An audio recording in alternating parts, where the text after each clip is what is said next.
وإذ قال إبراهيم رب اجعل هذا البلد آمنا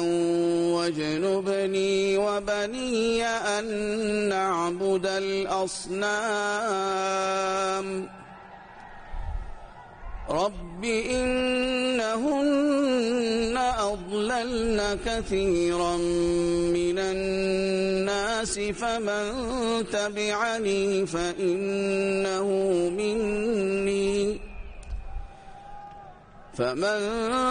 تبعني فإنه مني ومن عصاني فإنك غفور رحيم ربنا إني أسكنت من ذريتي بواد غير ذي زرع عند بيتك المحرم ربنا ليقيموا الصلاة فاجعل أفئدة من الناس تهوي إليهم وارزقهم